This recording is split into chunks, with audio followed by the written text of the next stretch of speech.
Hi friends, வணக்கம் அன்பு நெஞ்சங்களே. எல்லாரும் ஆரோக்கியமாக சேஃபாக இருக்கணும் அப்படின்னு சொல்லிட்டு கடவுள்கிட்ட வேண்டிக்கிட்டு இன்றைக்கி காணொலிக்குள்ளே போகலாம் வாங்க. Welcome back to Ponnishankar lifestyle. அழகாக சமைச்சி அளவாக சாப்பிட்டு ஆரோக்கியமாக வாழலாம். 2 வாரங்களுக்கு முன்னாடி பயங்கரமாக இருமல், சளி இந்த மாதிரி இருந்துச்சு. பக்கத்தில் எல்லாருக்குமே சீசனலாக வருது அப்படின்னு சொல்லிட்டு நானும் ஹோம் ரெமெடிஸ் இந்த மாதிரிலாம் எடுக்க வேண்டாம், ரொம்ப தீவிரமாக இருக்கிறப்ப நம்ம எடுத்துக்கலாம், இருமல் வந்தால் நமக்கு வெளியில் சளி வந்துடணும் அப்படின்னு சொல்லிட்டு வெயிட் பண்ணிவிட்டு நானும் வெயிட் பண்ணிட்டு தான் இருந்தேன். சளியெல்லாம் போகட்டும் அப்படின்னு சொல்லிட்டு.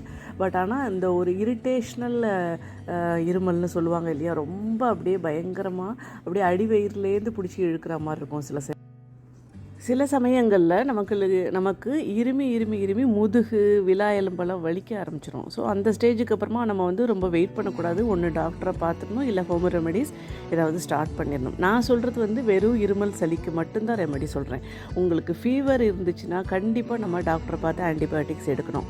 ஏன்னா ஒன்ஸ் நமக்கு ஃபீவர் வந்துருச்சு அப்படின்னா நம்ம பாடி தாங்குகிற கெப்பாசிட்டி கொஞ்சம் கம்மியாயிடும். அவங்களோட இம்யூனிட்டி பவருக்கு சேர்ந்த மாதிரி நம்ம எல்லாமே அதை ரெடி பண்ணிக்கணும். இப்போது நான் அந்த பெஸ்ட்டு ஹோம் ரெமெடி நான் சாப்பிட்டு 2 வேளை சாப்பிட்டதுமே எனக்கு ரொம்ப ரிசல்ட் கிடச்சிச்சு. அதுக்காக 2 பொருள் தான், கிராம்பு, அதுக்கப்புறமா தேன்.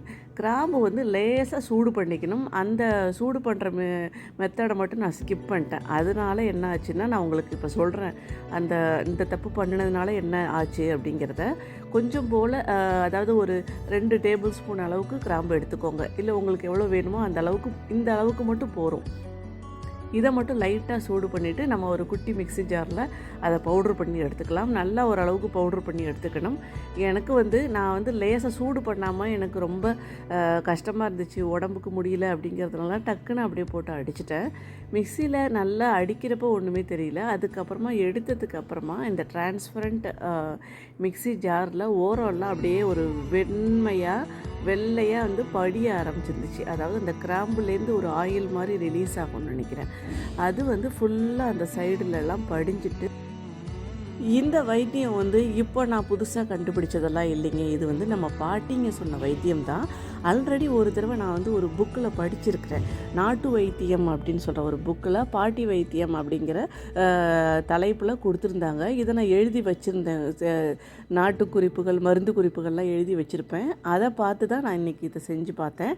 எனக்கு ரொம்ப ஒர்க் அவுட் ஆச்சு. 2 வேளை டோஸு சாப்பிட்டதுமே உடம்பு வலி குறைஞ்ச மாதிரி இருந்துச்சு. டயர்ட்னஸ் ரொம்ப கம்மியான மாதிரி இருந்துச்சு. அதனால தான் உங்கள் கூட ஷேர் பண்ணிக்கணும்னு சொல்லிட்டு எனக்கு ரொம்ப கஷ்டப்பட்டாலும் நான் இந்த வீடியோவை எடுத்து வச்சு போஸ்ட் பண்ணுறேன்.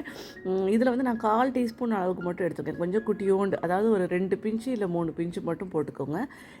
லேசான இருமல் இருந்தால் 1 பிஞ்சு கூட போகிறோம். அதில் நம்ம மூழ்கிற அளவுக்கு தேனையும் சேர்த்துக்கணும். இது கூடவே நல்லா தேன் அந்த கிராம்பு தூளில் நல்லா ஃபுல்லாக இருக்கிற மாதிரி பார்த்துக்கணும். ஏன்னா கிராம்பு தூள் நல்லா காரமாக இருக்கும். அதனால் வெறுமனை நீங்கள் துளியோண்டு தேன் போட்டுட்டிங்கன்னா ரொம்ப அப்படியே இரிட்டேஷனாக ஆகிடும். அதுக்கப்புறம் இருமலை ஜாஸ்தி பண்ணிடும்.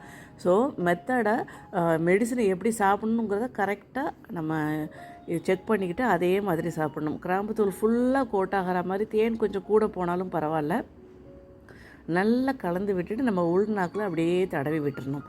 இதை சாப்பிட்டதுக்கு அப்புறமா அட்லீஸ்ட் 5 நிமிஷம், 2 நிமிஷத்துக்காவது தண்ணி, மற்ற வேறு எந்த குடிக்கிறதுக்கு வேறு எதுவுமே சாப்பிட வேண்டாம். அப்படியே விட்டுருங்க. தொண்டையில் அழகாக அப்படியே அந்த மருந்து மெதுவாக இறங்குறது அப்படியே ரொம்ப ரிலாக்ஸிங்காக இருக்கும். ரொம்ப யூஸ்ஃபுல்லாக இருக்கும் இந்த ஹோம் ரெமெடி. நம்ம பாட்டிங்க சொன்னது தான் இது. அவ்வளோ யூஸ்ஃபுல்லான இந்த ஹோம் ரெமெடி எனக்கு ரிசல்ட் கிடச்சிச்சு அப்படிங்கிறதுனால நான் உங்கள் கூடவும் ஷேர் பண்ணியிருக்கிறேன். நீங்கள் ஆல்ரெடி நிறைய பேருக்கு இந்த விஷயம் தெரிஞ்சிருக்கும். தெரியாதவங்க இருந்தீங்கன்னா அவங்களுக்கு ரொம்ப யூஸ்ஃபுல்லாக இருக்கும்னு நினைக்கிறேன். யாருக்காவது தெரியலனா தயவு செஞ்சு இதை அனுப்பிச்சி விடுங்க. ஏன்னா இப்போ சீசனல் ஃபீவர், கோல்டு எல்லாத்துக்கும் வந்துகிட்டு இருக்குது. ஃபீவர் இருந்தால் கண்டிப்பாக ஆன்டிபயோட்டிக்ஸ் எடுக்கணும். டாக்டரை போய் பார்த்து செக் பண்ணி என்ன பண்ணணுமோ பார்த்துக்கோங்க. இருமல் சளி இருந்தால் மட்டும் இந்த ஹோம் ரெமெடியை ட்ரை பண்ணுங்கள்.